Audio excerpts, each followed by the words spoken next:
Does your Alberti bass sound like this?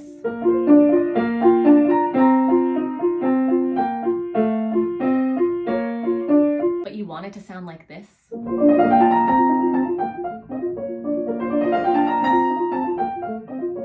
In today's video, I'm gonna give you 4 steps to get it there. Alberti bass can be really, really tricky because it's just a lot of notes. And Alberti bass is an accompaniment pattern.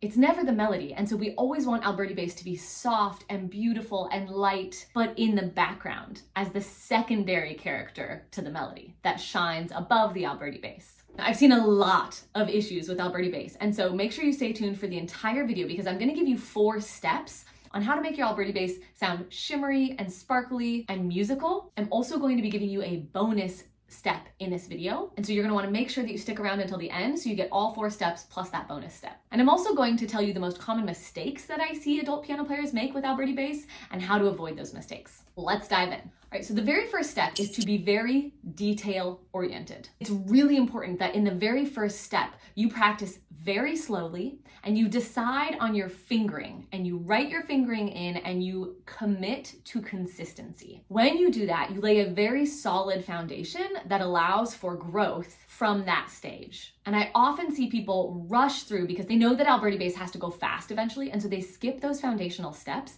and then everything falls apart at some point. You will never be able to play Alberti bass with any sort of speed or musicality if you rush through and don't have that consistency. Now, the second step to making Alberti bass sound musical is to make sure that you have the proper technique for Alberti bass. The biggest mistake that I see people make with Alberti bass is they try to play all of the notes with their fingers. So they place their fingers on the keys and they lift every single finger up and press every single finger down to play every single note of the Alberti bass. And this is completely wrong. Not only is your Alberti bass going to sound very uneven if you do it this way, you will never, ever get any sort of speed. If you want your Alberti bass to be very light and eventually to have some speed and musicality, you have to actually play on your fingertips. So you're gonna pull your fingers out to the edge of the keys. You're going to make sure that your fingers are rounded so that you're playing on the tip of your fingers. You're almost on the fingernail here. And then instead of moving each individual finger to play each individual note, you're actually going to rotate at the wrist. And it's a motion almost like you're turning a door handle. And that rotation is where the sound comes from. So you're not playing or pressing each individual key. You have this solid hand position where everything is set up properly, and that little tiny rotation is going to give you enough motion that every single note plays with clarity and eventually with speed. Now, the third step that you're going to take is you recognize the patterns in the Alberti bass. Alberti bass is almost always broken chords in some form or another.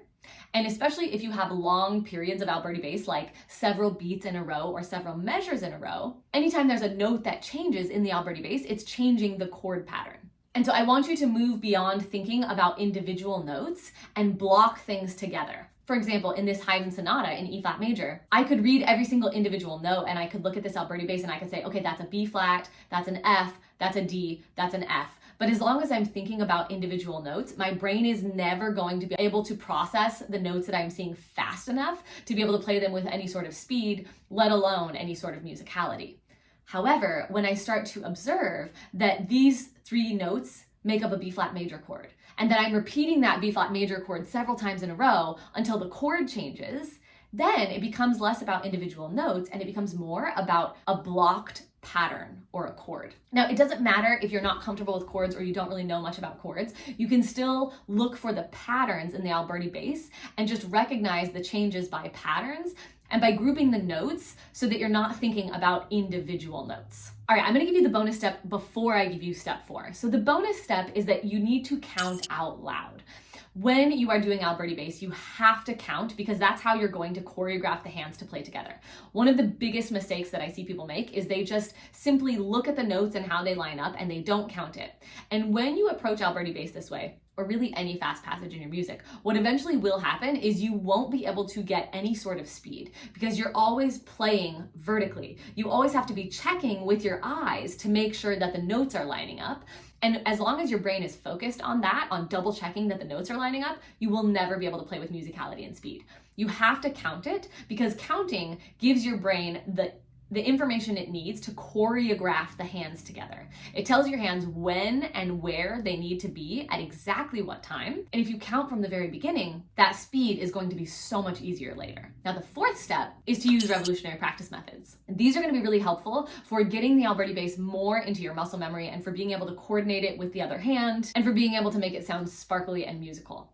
The revolutionary practice method that I would recommend to do with Alberti bass as a very first step would be practicing it in rhythms. And I have an entire tutorial where I deep dive and show you exactly how to do that. And you can check that one out right here on the end screen. Happy practicing.